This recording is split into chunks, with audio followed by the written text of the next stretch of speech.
देख रहे हैं अवाम के उठाए गए सवालात, हालत हाजरा पर तबसरों, तज्जियों, खबरों पर मुहित प्रोग्राम न्यूज लाइन रिदा सैफी के साथ।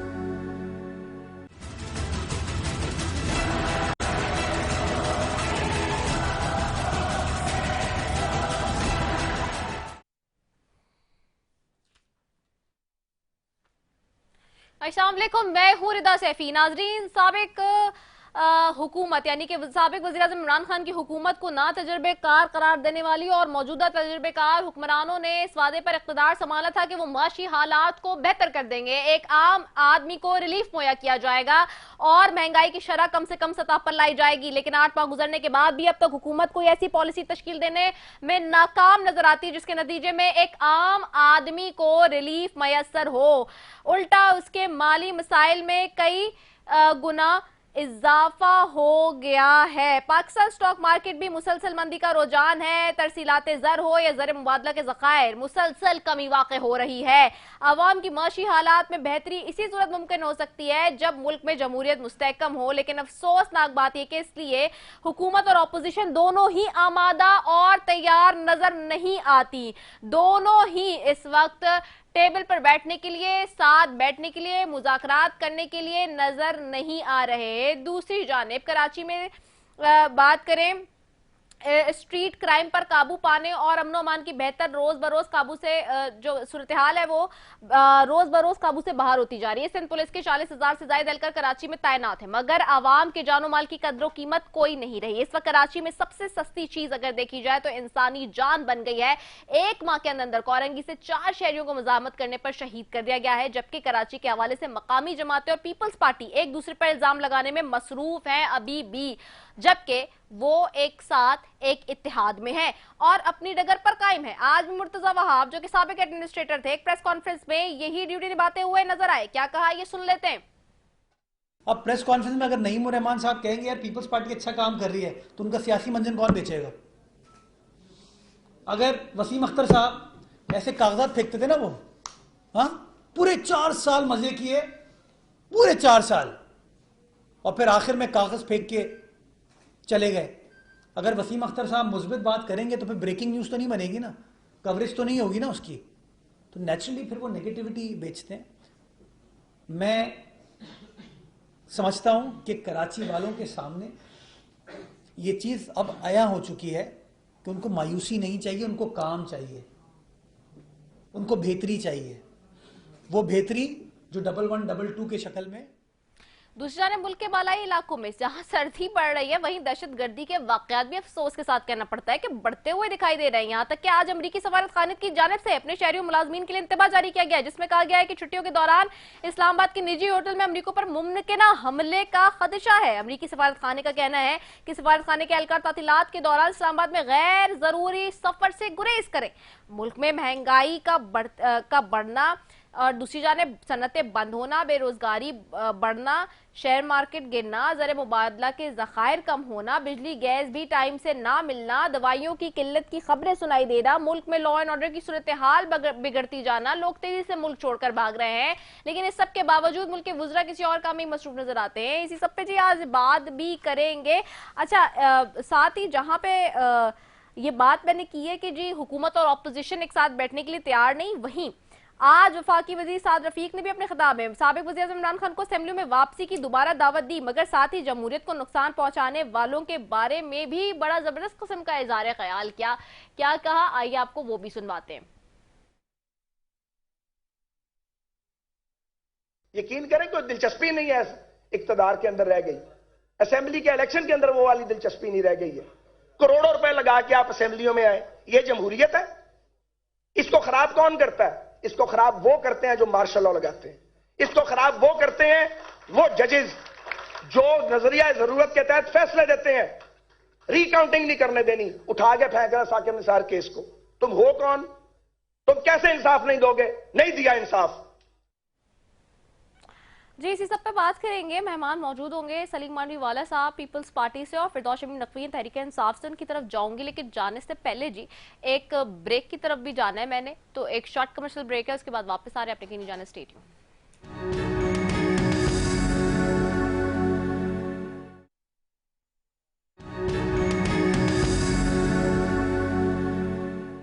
जी, सबसे पहले जाऊंगी वेलकम बैक नाजरीन और सलीम मानवी वाला साहब की तरफ, और फिर फिरदौस शमीम नकवी साहब की तरफ भी जाऊंगी। सलीम मानवी वाले साहब, thank you so very much for joining us.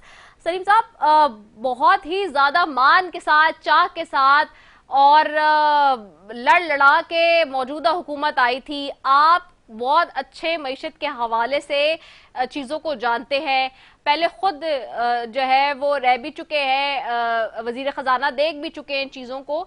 ये जो सिचुएशन इस वक्त हुई हुई है 8 माह से, और जिस गिरावट की तरफ मुल्क तेजी से जा रहा है, आज भी सनतें बंद होने की बात है, टेक्सटाइल इंडस्ट्री ने हाथ खड़े कर लिए हैं, कई गाड़ियों वालों ने हाथ खड़े कर लिए हैं, मैन्युफैक्चरर्स ने, कहीं कोई हाथ खड़े कर रहा है, स्टॉक जो है वो बिल्कुल मंदी का शिकार है, डॉलर बढ़ रहा है, सोना बढ़ रहा है, रुपए की गिरावट है।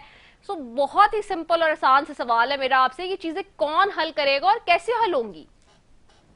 देखिए रिदा, एक तो ये जब गवर्नमेंट आई तो ये उस वक्त हालात ये ऐसे बन चुके थे, ये कोई नए हालात नहीं थे और उन्होंने खराब ही होना था फॉर द टाइम बीइंग, क्योंकि इसलिए कि वो जो सिचुएशन क्रिएट कर गए थे वो इतनी खतरनाक थी। ये तो अभी भी आप बेहतर हालात देख रही हैं। अगर खुदा न खास्ता हम IMF प्रोग्राम में नहीं होते, नहीं वापस जाते और उनके साथ कोई एग्रीमेंट हमारा दोबारा नहीं होता, तो आज तो पता नहीं पाकिस्तान में क्या हो रहा होता। डिफॉल्ट तो एक चीज थी, उससे बहुत ही ज्यादा हालात खराब होते।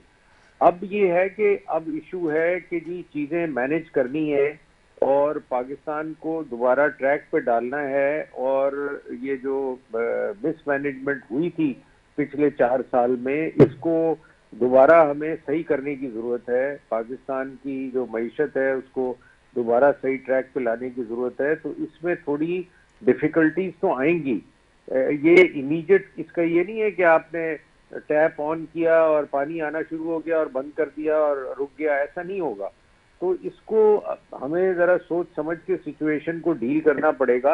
अब गवर्नमेंट कोशिश कर रही है, बट मैं समझता हूँ कि इससे थोड़ी अगर डिसीजन मेकिंग गवर्नमेंट की बेहतर हो जाए तो ये हालात काफी जल्दी कंट्रोल में आ सकते हैं। मगर क्योंकि जरा गवर्नमेंट भी इस वक्त दूसरे इसमें है, ऑपोजिशन जैसे आपने जिक्र किया कि वो एक और एजेंडा पे चल रही है, तो वो जरा उससे जरा डिफिकल्टीज आ रही हैं। मगर ऐसी कोई सिचुएशन नहीं है कि इन हालात को हम हैंडल नहीं कर सकते, और हमें कोई चॉइस भी नहीं, हमें इन हालात को हैंडल करना पड़ेगा, चीजें सही करनी पड़ेंगी, इकोनॉमी को सही करना पड़ेगा और सियासत को इकोनॉमी से निकालना पड़ेगा। जब तक आप इकोनॉमी की सियासत करेंगे ना, कभी भी पाकिस्तान की इकोनॉमी सही नहीं होगी। मैं इसी पे ही आपसे पूछना चाह रही हूँ सलीम मानवी वाला साहब के हफ्ते के रोज से आज की खबर है, मैं खबर आपसे शेयर कर रही हूँ, फिर आप खुद बात अंदाजा लगा लें। मुल्क भर की टेक्सटाइल इंडस्ट्रीज को बंद कर दिया जाएगा। 1600 फैक्ट्रियां पहले ही बंद हो चुकी हैं, 50 लाख मुलाजमतें खत्म और 3 करोड़ लोग मुतासर होंगे, एप्टमा कह रहा है ये। और all Pakistan textile mills association का मुल्क भर में फैक्ट्रियां बंद करने का फैसला सामने आया है। ये जो सिचुएशन है, इससे कौन निकालेगा हमें? और दूसरा ये कि क्या वाकई इस वक्त हुकूमत में जो लोग बैठे हैं, और जाहिर सी आप भी जमात का अलायंस ही हैं, लेकिन सवाल ये कि जो लोग बैठे हैं पोजीशन पे, जिनके पास चार्ज है इस वक्त, क्या सिर्फ ये कह देना कि जी माजी की हुकूमत के 3.5 साल की वजह से सब खराब हो गया है, ये बात करके हम सब रिलैक्स होके इजी होके बैठ सकते हैं? नहीं, मैं बिल्कुल कतई नहीं कह रहा कि इजी होके बैठ जाएं।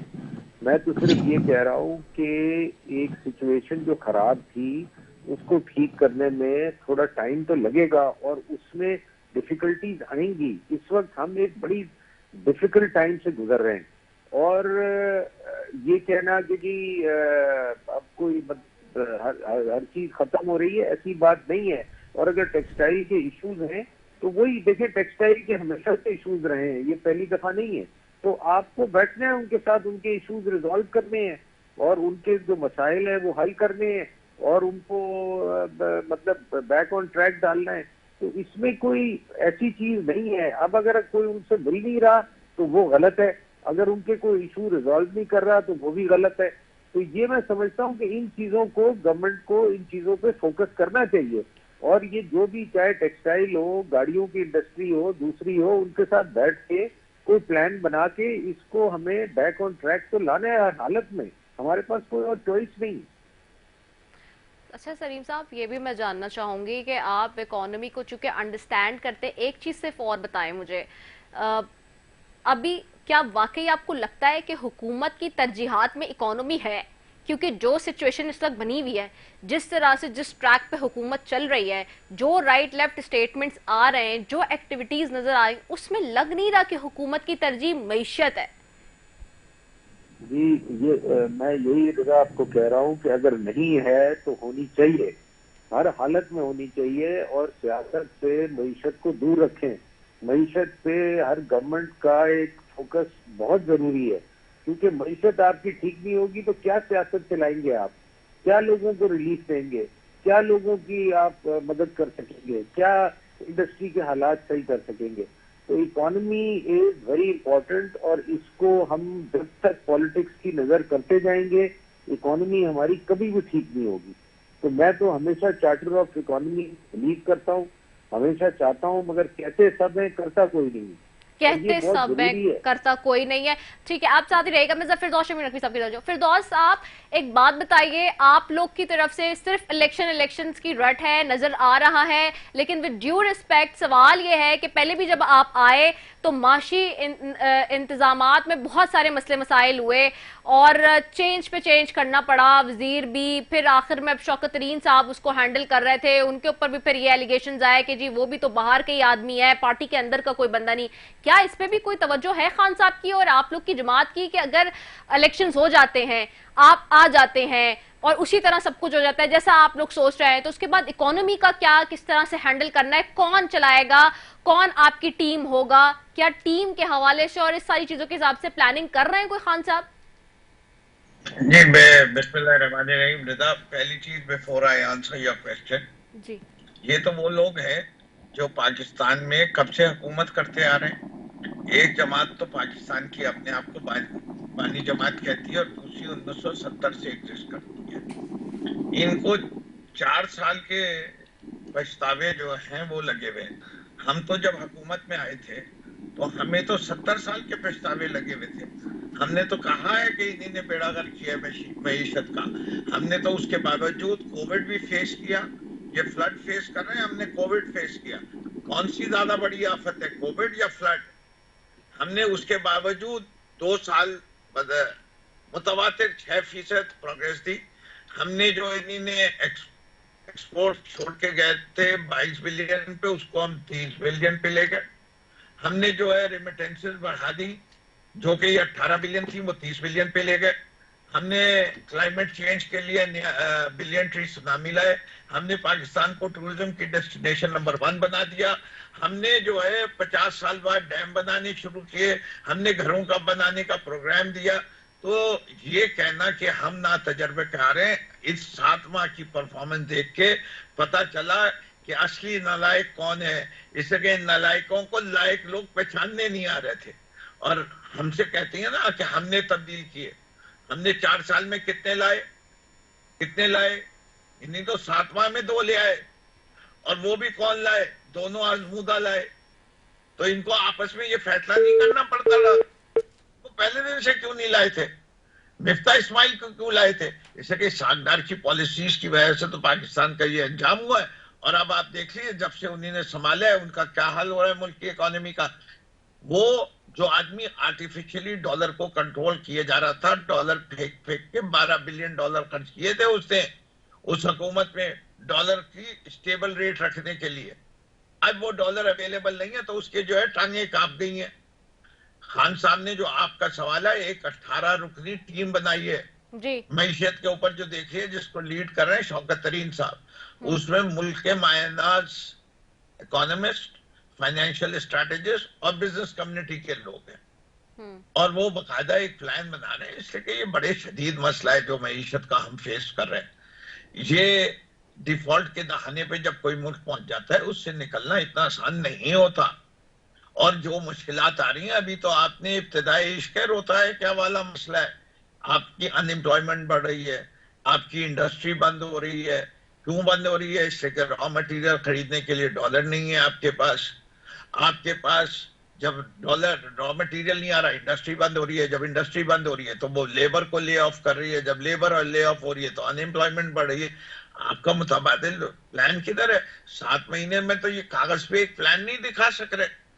हमसे आप मुझसे पूछेंगे आज आप क्या करेंगे, मैं कहूंगा हम तो एग्रीकल्चर को प्रमोट करेंगे, इमीडिएट एम्प्लॉयमेंट है। मैं तो कहता हूँ स्टेट की जितनी लैंड है जो कल्टिवेबल है और कल्टिवेट नहीं हो रही उसको बांट दो हारियों में, सबको दे दो 5-5 एकड़ का टुकड़ा, एम्प्लॉयमेंट तो बढ़ेगी। आपको एक्सपोर्ट सरप्लस कैसे पैदा करेंगे? इससे कि आपके पास वाहिद हल इस इकोनॉमिक क्राइसिस से यही है कि आप अपनी इंपोर्ट सब्स्टिट्यूशन करें और एक्सपोर्ट बढ़ाएं। आप इतना हाई इंटरेस्ट रेट ले जाएंगे तो लोकल बिजनेसमैन तो वैसे ही मारा गया। इससे कि आपको पता है अगर बैंक में रख के आपको 17% मिलेगा तो आपको कारोबार में करने के लिए कितना प्रॉफिट चाहिए? अगर आपको 30-35% के दरमियान प्रॉफिट नहीं मिलेगा, आप क्यों पैसे लगाएंगे कारोबार में? आप कहेंगे बगैर रिस्क के बैंक में रखे रहने दो। और फिर लोग कर क्या रहे हैं? लोग फिर कमोडिटी ट्रेडिंग करने लगे, गाड़ियां खरीद रहे हैं कि गाड़ियां खरीद के रखेंगे, हर महीने जो है कीमत जो है गाड़ियों की इतनी बढ़ जाती है जो इंटरेस्ट रेट से ज्यादा है। इस किस्म का पाकिस्तान में कारोबार क्या कर रहे हैं? क्या आपने टैक्स बेस बढ़ाने की कोई बात की है? अभी भी आप थिंग्स नॉर्मल चल रहे हैं, पीछे चल रहे हैं। आपका जो है हालात खराब से खराब तर होते चले जा रहे हैं। पहले लास्ट 1 ईयर आपने बेड़ागर्क करके रखा अपनी एजुटेशन से। कभी बिलावल साहब मार्च कर रहे हैं, कभी वो मार्च कर रहे हैं, कभी मौलाना फजलुर रहमान कर रहे हैं, कभी मरियम बीबी कर रही हैं। आपको वो नहीं नजर आया था इकोनॉमी को डिस्टर्ब करता हुआ? भाई अब इसका वाहिद हल क्या है?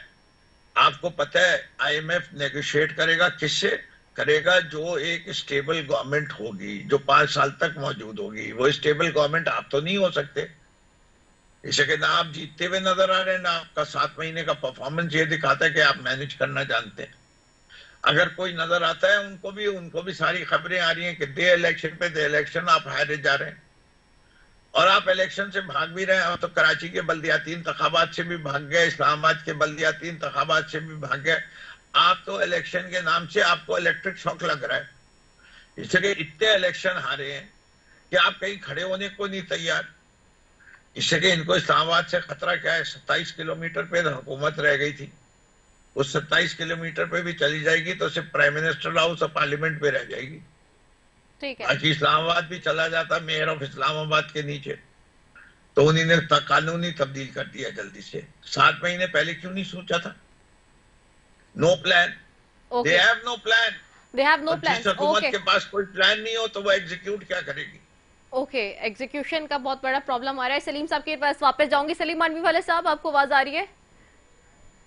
सलीम साहब, ये जो इम्पोर्टेंट चीज है, जिस तरह की जो बेसिकली हाईलाइट की जा रही है चीजें, और अभी मैंने भी आपको खबर सुनाई कि आज की क्या है, ये इनके ऊपर तो फौरन एक्शन होना चाहिए। क्या आगे प्लान्स क्या है? अगर ये इसी तरह चलता है, लेट्स सपोज इलेक्शंस नहीं होते, आपकी वाली बात मान लेते, मैंने उनसे उनकी वाली आइडियल बात रख के सवाल किया, क्योंकि इस वक्त तो यही है ना कि कोई किसी की सुन तो रहा नहीं है, टेबल पे कोई आने के लिए तैयार नहीं। आपकी आइडियल बात मान लेते हैं कि जी इलेक्शंस नहीं होते, लेट्स सपोज मजीद 6 महीने, और अगस्त में ये असेंबलियां पूरी होती हैं, असेंबलियां डिसॉल्व नहीं होती, तो फिर आपके पास क्या प्लान है आगे 6 महीने की मईशत सही हो जाए और ये चीजें बेहतर हो जाए जो इस वक्त हालात खराब हैं? देखिए मैम, मैं तो हमेशा ये कहता हूँ कि इलेक्शन से मईशत का कोई ताल्लुक नहीं होना चाहिए। यही तो मेरा इख्तलाफ है। मईशत का क्या ताल्लुक है इलेक्शन से? इसका मतलब अगर इस मुल्क में इलेक्शन नहीं होंगे तो मईशत खत्म हो जाएगी, सारा कुछ काम धंधा खत्म हो जाएगा मुल्क से।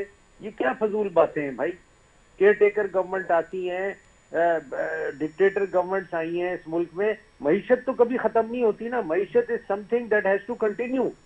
मेरी आर्ग्यूमेंट ये है कि इलेक्शन अपनी जगह जब भी हो, ठीक है, मगर जहां तक मईशत की मैनेजमेंट है, मईशत को चलाने का ताल्लुक है, उसको आप क्यों इलेक्शन से या पॉलिटिक्स से या किसी चीज से लिंक कर रहे हैं? चले लिंक नहीं करते तो what are the plans sir? What are the plans? वही पूछा जा रहा है। प्लान्स तो देखिए रिदा, यही है कि मईशत को ठीक करना है, चीजें ठीक करनी है, we have to put things in order, financial management मुल्क की सही करनी है। अगर आप ये नहीं करेंगे तो इलेक्शन हो या ना हो इससे कोई फर्क नहीं पड़ता, ये आप और तबाह करेंगे मईशत को। तो ये इलेक्शन का जो ड्रामा शुरू हुआ है कि उसके बाद सब कुछ ठीक हो जाएगा, कोई मुझे बताए ना कैसे ठीक हो जाएगा भाई। ये क्या, ये बहुत एक स्टूपिड किस्म की आर्ग्यूमेंट है, सॉरी टू से। तो जो मईशत को चीजें, हमें जो फंडामेंटल चीजें ठीक करनी है, हमारा एक्सटर्नल जो डेफिसिट है उसको कंट्रोल करना है, डॉलर की मैनेजमेंट सही करनी है, तो जो चीजें सही करनी है वो तो सही करनी है, चाहे कोई भी हो, चाहे पीटीआई हो, चाहे पीपल्स पार्टी हो, चाहे पीएमएलएन हो। ये तो चीजें आपने सही करनी है हर हालत में। अपनी एक्सपोर्ट को आपने बढ़ाना है, अपनी ये बात फंडामेंटल चीजें आपने सही करनी है। आप इसको लिंक नहीं कर सकते किसी चीजों से। सर विद ड्यू रिस्पेक्ट बिल्कुल करनी है, लेकिन कौन करेगा, कैसे करेगा, यही नजर नहीं आ रहा है ना। हाँ। हम और आप देखें ना, आपको बाहर से तो आएगा नहीं इनको चीजों को ठीक करने के लिए। हमने ये हमारे मसाइल है, हमने ही ठीक करने हैं। तो ये तो जो भी इक्तदार में होगा उसने ठीक करनी है, और अगर वो नहीं करेंगे तो then they have to face the music. वो अपना भी नुकसान करेंगे, मुल्क का भी नुकसान करेंगे। ठीक है, ओके। यहाँ चूंकि मैंने एक ब्रेक लेना है।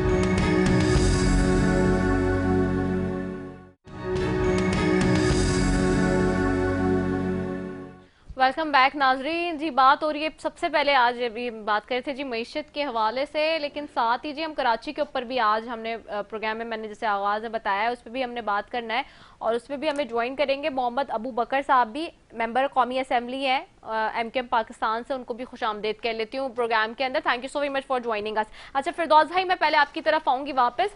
फिरदौस भाई ये बताएं कि जैसे कि अभी सलीम मांडवी वाला साहब कह रहे थे कि जी हम करेंगे हमने करना है, लेकिन वो करना किस तरह है ये नहीं समझ में आ रहा। तो ये कौन बताएगा? और आपको भी कह रहे थे कि जी इलेक्शन से इसको लिंक्ड ना करें, election is not linking thing with the economy.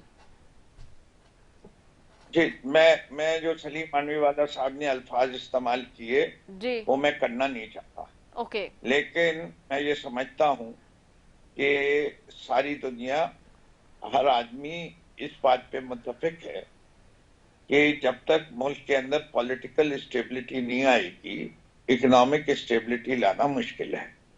इससे कि जितने इदारे हैं वो बातचीत करना चाहते हैं एक ऐसी हुकूमत से जिसको उन्हें पता हो मियाद 5 साल 4 साल हो।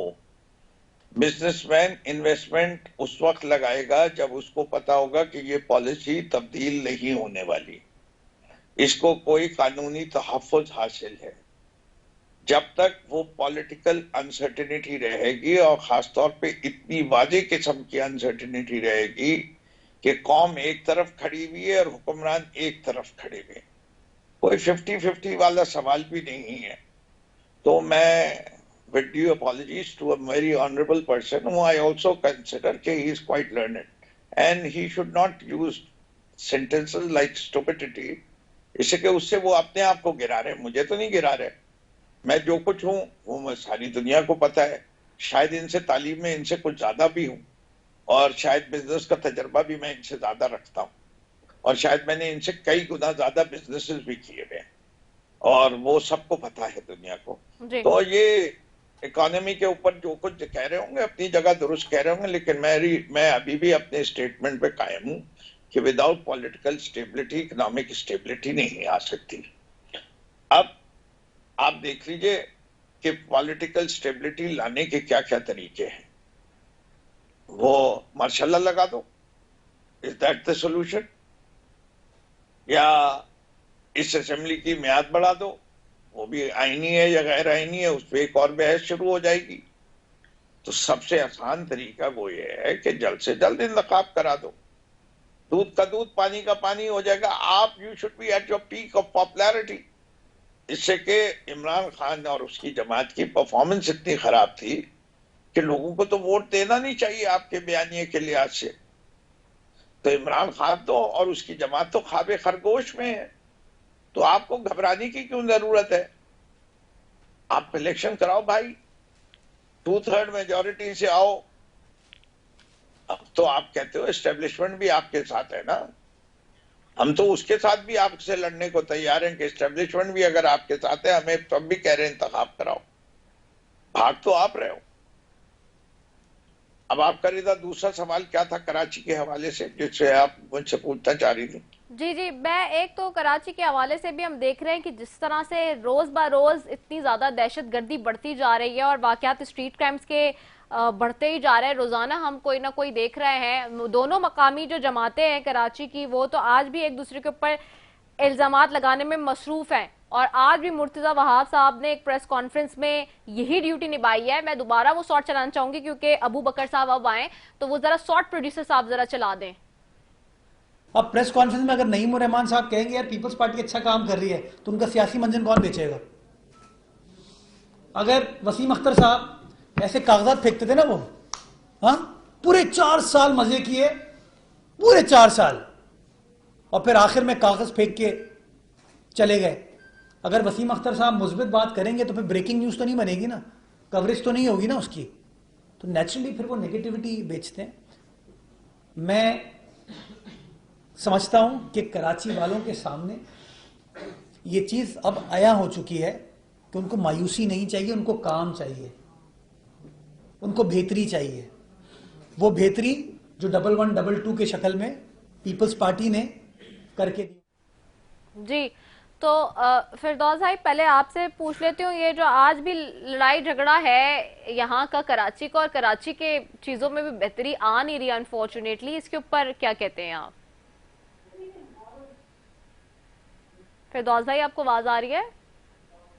जी आ रही है रिदा, मैं जी, जी। पार्टली मिस हो गया था, बट मैं मुर्तजा वहाब साहब जो कह रहे हैं वो मैं उसमें सिर्फ ये कहना चाह रहा हूँ कि पाकिस्तान पीपल्स पार्टी पिछले 15 साल से हुक्मरान है इस सूबे पे, और मैं बार बार कहता हूं कि कराची की दुश्मन जमात है और मेरे दुश्मन का जो दोस्त है वो भी दुश्मन। अब एमकेएम भी उनके साथ मिल गई है, तो एमकेएम भी मेरे दुश्मन का दोस्त हो गई, तो हमारी दुश्मन हो गई कराची वालों के। क्यों कहता हूं दुश्मन? इसलिए कि जो कुछ इस शहर के अंदर बेड़ा गर्क हुआ है वो इन 15 सालों में इन्हें ताक पजीरा है। कोई शोबा देख लीजिए, क्योंकि आज का मसला दहशतगर्दी है। क्या हमने आइडेंटिफाई नहीं किए वे solution? Increasing police force, police वालों की तादाद बढ़ाओ।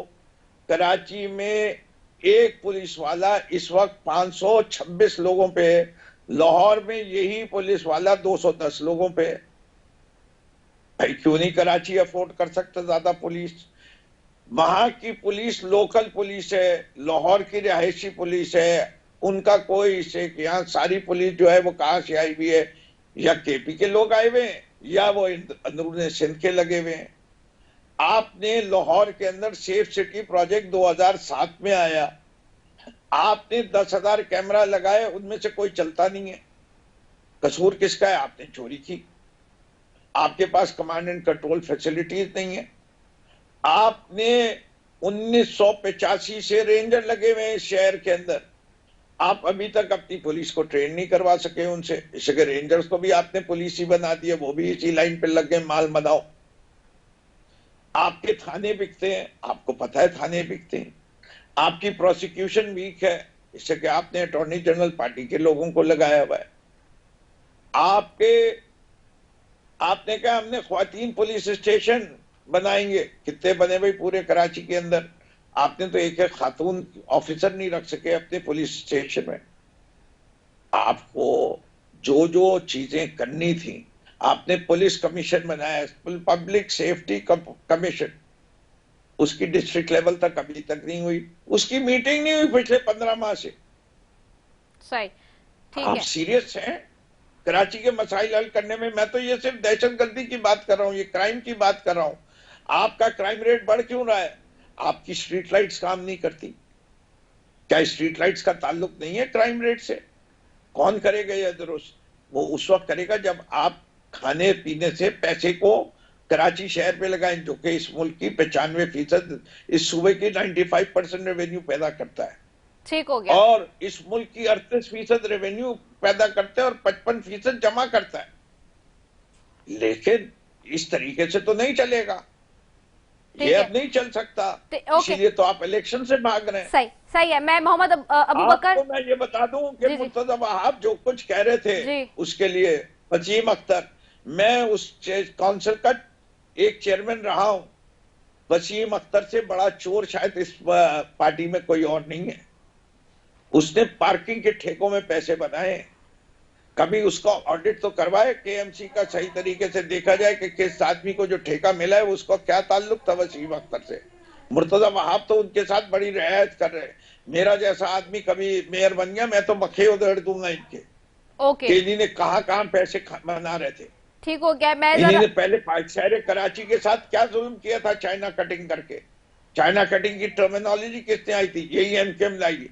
इन्होंने कराची वाटर सीवरेज बोर्ड का बेड़ागर किया, 5,500 लोग रखवा दिए एक्स्ट्रा। फिरदौस भाई सही है, मैं आपकी तरफ वापस आती हूँ, मुझे मोहम्मद अबू बकर साहब की तरफ भी जाना है। फिरदौस भाई करके मजीद लोग डाल के मोहम्मद अबू बकर साहब हर इदारे को जी मोहम्मद अबू बकर साहब आपकी तरफ आऊंगी। अबू बकर साहब आपको आवाज आ रही है? जी अबू बकर साहब, मुर्तजा वहाब साहब को मैंने शॉर्ट चलाया, आपने सुना भी उन्होंने जिस तरह की बातें की हैं, और जाहिर सी बात है आप लोग इस वक्त इत्तेहाद में है दोनों जमातें, लेकिन उसके बावजूद जिस तरह की बातें वो कर रहे हैं और जिस तरह के मसाइल कराची के हैं स्टिल पेंडिंग में, अभी लोकल जो पोस्टिंग और ट्रांसफर्स है उनके मामला ही देख लें कि जी वो इलेक्शन का कह के कि जी वो भी एक मामला चल रहा है कि कोर्ट ने पाबंदी लगाई हुई है, इसलिए उस पर भी एक लड़ाई झगड़ा है, उन मामला में भी ये जो सारे इशूज चल रहे हैं, ये इश्यूज क्यों नहीं सॉर्ट आउट हो रहे हैं? और फिर इसी तरह से मुर्तजा वहाब साहब जिस तरह की बातें कर रहे हैं कि जी एमकेएम ने तो अपना मंजन बेचना है, इस वजह से वो हमारे हक में बात नहीं कर सकती, और सारी चीजें वो भी आपने खुद ही सुनी। सो अभी भी स्टिल क्या मतलब वो दिल से अपनायत नहीं है, मतलब बस ऊपर ऊपर से हाथ मिला लिया है लेकिन एक दूसरे को कबूल नहीं किया जा रहा? असल में जो कराची के लोग हैं जी, ये यहाँ पे तो इलेक्शन मुर्तजा वहाब हो या कोई और हो, इनको तो आज तक कराची के लोगों ने वोट नहीं दिया।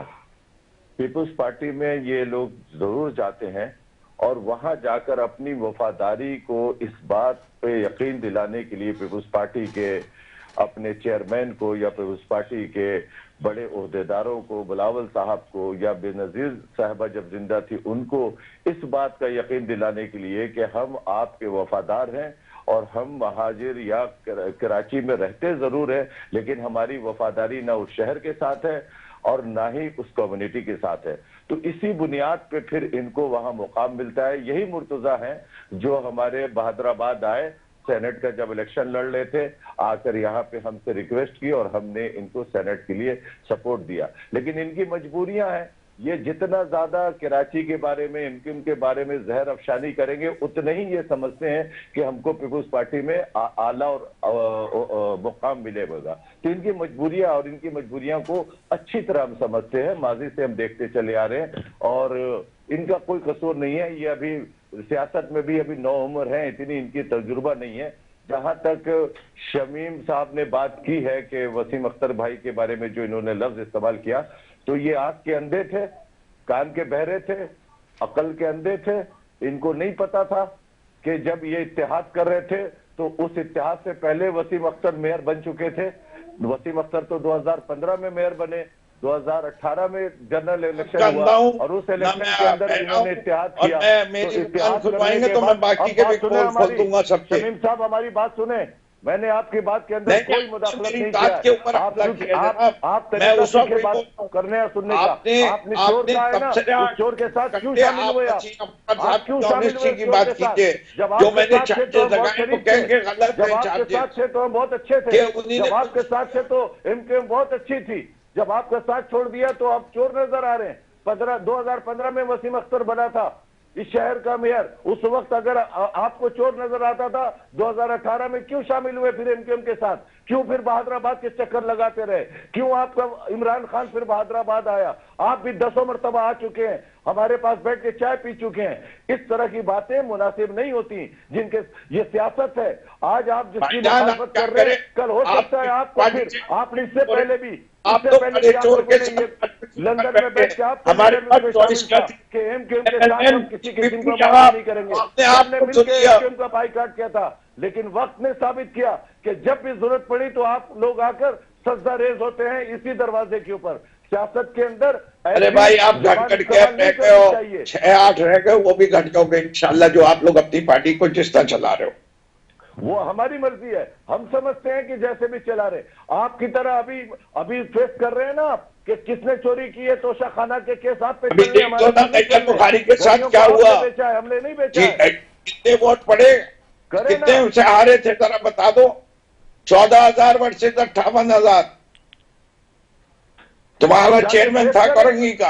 आप जाके फेस करें ना, पहले हिसाब दे ये है खाना का, गाड़ियों का, तोहफे आप लोग फरोख्त करते हैं। इमरान खान तो रहता भी नहीं था कराची में, तब भी हार गए। तोहफा देते हैं, एक स्टेट की वो जिम्मेदारी होती है, स्टेट महमूद को गिफ्ट दिया जाता है। वो हार गया, तुम्हारा डिस्ट्रिक्ट ईस्ट का चेयरमैन को भी बेच दिया आप लोग। कितने वोट से हारा? कर रहे हैं आप 13,000 एक तरफ कह रहे हैं और 34,000 एक तरफ। वसीम अख्तर क्या बात है, आपने फिर कहते हो हमें कराची में पजीराई है। अच्छा, अगर एक दूसरे को जवाब देते रहेंगे तो फिर एक बात एक एक करके मेरे ख्याल से समझ में आ जाए। मैं फिरदौस भाई आप के खिलाफ केस करते आप क्यों नहीं किया आपने केस? आप तो वसीम अख्तर के साथ 1.5 साल पहले आके हैदराबाद में बैठ के चाय पीते थे, उस वक्त वसीम अख्तर आपको चोर नजर मैंने तो वसीम अख्तर के बारे में जो कहना है हमेशा कहा है और कहता रहूंगा।